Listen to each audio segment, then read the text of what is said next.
Hello, how are you? I'm sorry I've not been around for a wee while. I kind of had a bit of a dip with my COVID situation, and I thought rather than me speaking about COVID, which we're all absolutely sick of, and speaking about opinions and facts and all that sort of malarkey, I'm going to continue along the theme of fear. Less fear, more love. Somebody's trying to call me just now. So, most of you guys are aware that I study Tantra, and I find that I find that applying the Tantric philosophy to my life makes life flow. You live in the flow, and I've been reading a lot, studying a lot, meditating. I've not given up on my practice while I've been ill. I've just done things differently. And something that really resonated with me that I really want to share with you, it was actually Octavio from the practice in Bali that inspired me to say this. So thank you, Octavio. So I just felt I would share this quickly. I'm rubbish at being quick, as you know. I tend to go off on little tangents. But anyway, I'm going to speak about how we're haunted. Our fears, our afflictions as humans, and I think it's just so relevant to applying it to today, right now. So I'll jump straight into it. And the first of the afflictions that we're haunted by is something called shunya. And this is a void or an emptiness. That's what it translates as, because we're speaking in Sanskrit here. It's an affliction related to a mind void of purpose. So it's almost like if we don't have purpose, we tend to live in the past. And we're here for a purpose. So by not having a purpose, by just existing, and that's one of the afflictions. Okay. So the next one is Ekavriksha. So it kind of means, Eka means one. Vriksha, you guys who are yogis will know Vrikshasana as a tree. So it kind of like translates as lonely tree or single tree. But it's not really that sense of loneliness. It's not about loneliness. We are that lonely tree. This is like when we're separated from the essence of who we are. Our self is separated from our big self. So it kind of impacts our trust. If we don't know ourselves, how can we know others? If we don't trust ourselves, how can we trust others? An interesting concept that the Tantrics says that we don't age because of time, we age because of trust. So it's a really interesting concept to think about. So bring in the trust instead of the Botox, that's what I say. It's a lot cheaper. And then Raksha is the next one here, number 3. This is in distorted visions. So this is so relevant to just now. This is about mind conditioning through propaganda, holy word, media, advertising. It's like when we lose clarity, we lose our clarity to see the reality. It could be parental conditioning, social conditioning, cultural conditioning. There's so much with the mainstream media right now, and people throwing that things are down your throat. Be aware to sit back and not have a distorted vision. So see things for what they are. So this is Raksha, which is really relevant right now. The next one is something that I work a lot with, and this is something that I apply to my life every day. It's Graha. Graha translates as planet. So this is the impact of our karma. But a way of sorting this out or dealing with this or working with this is finding where your Saturn is as well. This is your challenges, your opportunities for growth. But also look at your South Node. That's your karma. That's from your past lives. That's for the stuff that you have to learn and let go of to move into your North Node, your Dharma. If we don't address our karmic influences, if we push them away, if we don't look at our challenges, our major life experiences. We're born with this blueprint of this is what's going to happen in our lives, but we as human beings have free will, so we actually are able to create our destiny. So we're not stuck as we think we are. So, you know, looking at how we do our planets, that's a whole nother story. So that's graha. So then we move into kupa, and kupa translates as pit or cell. So cell as in cellular toxicity. And again, this isn't something else that really is relevant to just now. I've been really working, I study Ayurveda, I practice Ayurveda, and I've been working with, trying to work with Agni, the digestive fire, and release Ama from my body. Ama is toxins. So it could be, as well as putting toxins in your body, being poorly is, you need to work with that. But it could also mean Ama is also like, as well as toxicity, it's poor life choices, toxic thoughts, food, toxic relationships. So that's something to really think about and work with as well. So Ayurveda is something that could really help work with that one. So number 6 is Achatvara, and that is, it translates as the crossroads. It's the affliction of procrastination, energy of indecision. My Mars is in Aries. I'm not much of a procrastinator. If I say I'm going to do something, I eventually will do it. Sometimes it takes me a while to get around to it because I get easily distracted. But yeah, this is really about making choices, and making wise choices. And a way of not being stuck in these crossroads is working with the Dharma code, as I've said. Simon Hass, you're such an amazing man.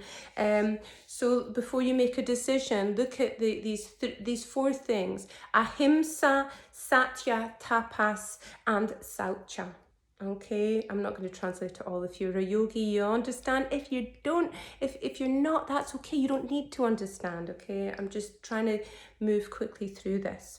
Number 7 is Yogini. So this translates as two-faced or hypocrisy, where you tell people one thing or do the other, and this is very relevant right now.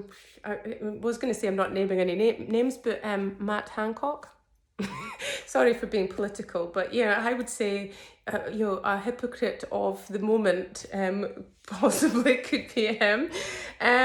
It's kind of like it's also represents, Yogini is also like selfish motives, tendency to manipulate, and there's a lot of that going around just now. So just stepping out of your own way and being aware that you're not acting out of ego or the lower chakras.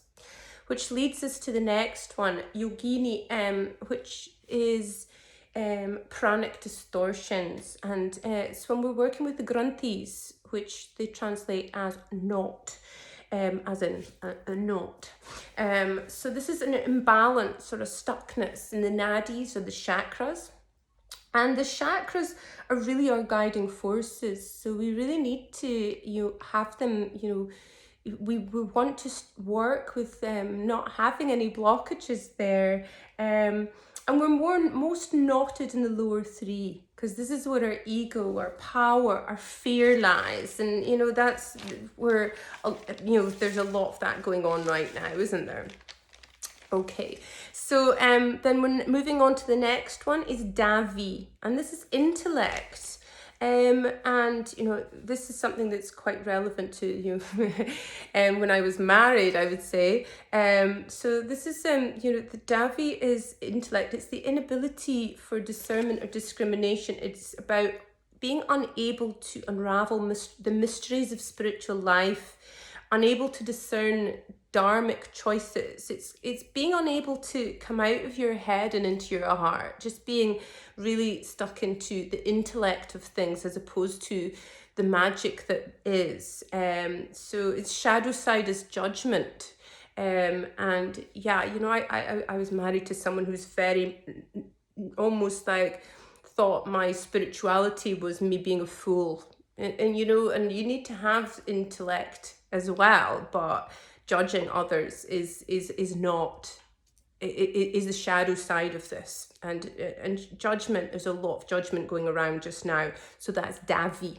Okay, so the next one is Damari, and this is intuitive interruption. So so this is like where we receive intuitive information, and just now it's really interesting because I'm sharing this with you because I've been studying it, and when I was coming back to it and looking at it again today, I'm like, oh, right, so I've intuitively, while I've been poorly, I've been at my altar and I'm really upping my mantra game. You know, I'm really back into, I was really called to chant and to do mantra work, which you know, I was really in that flow way back in the first lockdown, and you know, I still practice mantra, but I don't feel really called to do them. But basically, you know, our manas, our five senses, they only capture 1% of reality. So all these, we need to have intuition. We need to have these other higher senses. Now, I've lost the sense of taste and smell right now, and I really miss that. I love all senses. You know, I'm a very feeling person. But you know, by working with you know, Damari, so if you're all just about these five senses, it disrupts your ability to receive Shakti from a mantra. So perhaps this lack of taste and smell, we should maybe be practicing more mantra to really like kind of rebalance and really tune back in, you know. So yeah, so it's quite a relevant one too, Damari. They're also relevant just now, that's why I wanted to share. So Unmada is insanity. This is unable to see clearly. This is violent actions of speech, distortions of reality. There's so much of that going around. And there's another one that's related to that, similar. It's called Apasmara. This is emotional reactivity. Again, it's distorted view of reality. It's reactive outbursts, but it's not as bad as Unmada because it's not violent. It's not violent actions of speech, but this is the one that causes us to grind our teeth, and this is the one that stresses out our nervous system as well. So the next one is Bisach, and this translates as raw flesh eating, which sounds awful, doesn't it? And no, this isn't about being vegan, some of you guys. This is about eating away at ourselves. This is suicidal thoughts and tendencies. This is really being really stuck within ourselves. This is also the energy of revenge. The energy of revenge eats away at you. It actually affects the liver. So yeah, there we go. And the last one, let's I'm trying to keep this short. I'm so rubbish, I'm now. The last one is Brahma Raksha. So this is going against our conscious. This is knowing what we're here to do, knowing what your dharma is and not fulfilling your destiny. So this is going to keep you restless for the rest of your life if you don't honor your dharma.